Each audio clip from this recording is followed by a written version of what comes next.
Kaseng HYC hakas ngiba jong ka arko tarik unai tung kalaya kendu yo ba Prestone Dinsong Menteri Ketenaga Animal Husbandry jong sarkar jela bantentu ba untuk Tuklar Halor ka Aiñ Shoh Doh Masi jong ka Assam ne ka Cow Protection Bill namar ba ne ka Aiñ kan kata jur ya ka jeng Shoh Doh Masi hajela meglia nalor ba ka de ka jela ka bawon ra Masi ne ki wepat ki jela jong kari berhap banyak lembaga Assam. We met the Honorable Deputy Chief Minister, who is the Minister in charge of Animal Husbandry and Veterinary, or especially on the regard of the certain provision in the Assam Cattle Preservation Bill 2021, which was tabled by the government of Assam in the Assam Legislative Assembly. Our point of concern on meeting with the Minister of the Government of India, because we are of the opinion that Section 7 of the bill, we do not bother about the other provision of the bill because it will be implemented in Assam only. But what we are bothering is that the Section 7 of the bill would say that any cattle, which as per the schedule of the bill, the cattle include cow, bullock, bull, and calf, and buffalo also. So it's clearly said that if you transport a cattle from one state, example Bihar to Meghalaya, you need to get permission and permit from Assam. That is the first thing. The second provision is that cattle from Assam cannot be transported to other state if that receiving state doesn't have a cow protection law. So in order to get a permit, Meghalaya should come out with, as per the bill, can come out with certain cow protection law, and then maybe they will transport a cow even for agricultural activities and others.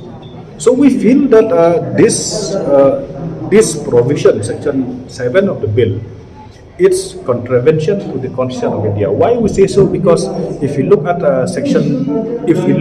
list 42 of the 7th schedule in the Constitution of India, it says that interstate and commerce is a subject matter of the union list. Then if it's a subject matter of the union list, how come Assam bring a bill to contradict with that with the interstate trade commerce? Of course, the Parliament of India can do so, but I don't see that any state government can do when it comes to interstate commerce. Normally, in the present situation, if cattle is transporting from Bihar to Meghalaya, all we need is to get a transit pass from the originate state, that is Bihar, and then receiving state will only check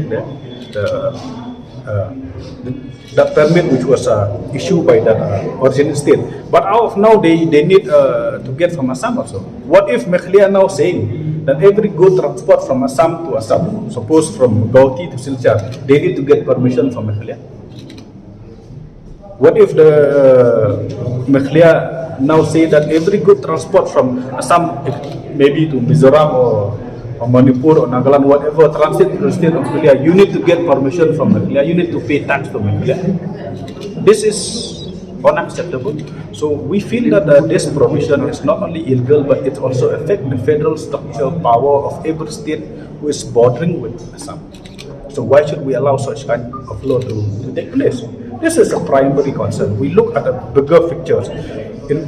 We see that some Congress MLA in Assam even demand that apart from cow, bull, buffalo, you need to add pig in the schedule also, which means even transportation of pig also need to be regulated. And you never know, some party may also demand to add chicken, they may demand to add goat, and everyone. There are certain party who aim that India should be a non-veg country also. They have we cannot support them, but it's their opinion, we cannot do so. So we feel that this kind of law should not be encouraged in India. If Assam government want to do anything for Assam, that is up to them. But you cannot violate the federal power of the state bordering Meghalaya. Because if this kind of laws become operative, there will be numerous conflict of interest between various states in the state as a whole. So that is the primary point of concern. And the secondary point of concern, you see that there's a lot of people in the state of Meghalaya who actually depend their livelihood from selling of cow and other agriculture, which we need cow. So if this is regulated and prohibited, you see there will be a lot. It will affect the livelihood of the people in the state of Meghalaya. So you look around. There's so many meat shop, buffalo meats and others. So this will become a discouraged bone of contention. Last but not the least, we have to Meghalaya as a state need to go beyond this issue. It has to look at the long-term solution. We propose that. Will be the long-term solution? The long-term solution is that Meghalaya should work hard to be self-sufficient in itself when it comes to meat production. The moment we are self-sufficient in meat production, it's benefit us a lot. The people will be richer, the livelihood of the people will be improved, and not only that, even the consumer, they will buy that meat at a lower price. Definitely, it will lower down because transport expense will be minimized. So we have suggested that to the government, and he did explain to us about lots of incentive scheme program already launched and supposed to launch by the government. So we hope that the government of Meghalaya should take this matter seriously, and the deputy chief minister's also opinion that yes, this law is illegal. He also tell us that as per his understanding also is like that. So he tell us that he will take up the matter with the CM, and if CM agree, they will take up with the counterpart of Assam. Kinong alam ke HYC gilaya thuru halor kimat bakum kaseng ba ka sarkar kenyakran halor ke jingwan yakran put menteri rang ba ka Assam Hemanta Biswa Sarma ha ka aflatrik mentau benai hasilong. If you look at the earlier proceeding of the 2 CM meeting, give and take policy is something which way back since 1990 they already agree on that. I saw that there is a meeting between the CM of Assam and CM of Meghalaya, where the CM of Assam clearly say that Assam will not mind to retransfer certain area to Meghalaya. And the word he said that since Meghalaya was carved from Assam, there is no issue to adjust. He said that a few kilometers here and a few kilometers there. So the CM of Assam said that. So let's hope that Assam has made a mistake, to not giving a proper boundary to Meghalaya. And as I tell you, in 1990, I forget the exact date and years, but there was a meeting led by Didi Lapang from Meghalaya, accompanied by the great Bibi Lendo, the great HS Lendo, SD Congress is still alive, today oil long to do Salseng. They already agree on give and take policy if you look at that proceeding. But I think what's feel is that they feel to implement that in reality. There is no consensus within the state of Meghalaya. Everybody would want to say that, okay, let's take. Who's willing to give? No. Who's willing to give a territory to other state? It's not willing. Meghalaya was created with an objective to protect the Khasi, Jaintia, Garo Hill territory. Was created to protect the identity of the Khasi or Hanyotrep people and Garo. So who is willing to give up any territory? Nobody is willing to give up territory.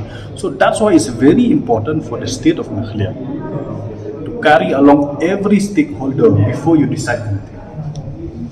It's very important. Let's forget politics. This has to go beyond petty politics. It has to go beyond petty politics. The moment politics interferes in this, it will not be solved forever. I want to say forever. So let's forget. Let's go beyond petty politics, and we do request the honourable chief ministers that apart from the government, they should carry along the stakeholder, important stakeholder like district council. All the 3 district council should have a say, because at the end of the day, the territory of Meghalaya is the territory of the United Khasi Jaintia Hill District and Garo Hill District.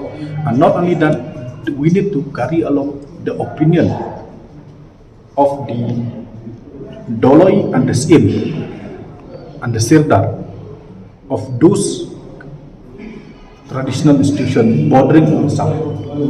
And not only that, even pressure group and CSO also must have a say, Because if pressure group say something else, the government say something else, the chief say something else, the district council say something else, I don't see that that we will be able to settle the border dispute. So my humbly request to the government of Meghalaya is that let's carry everyone on board. Let's carry everyone on board. Let's heard every opinion, and let's see what we should do.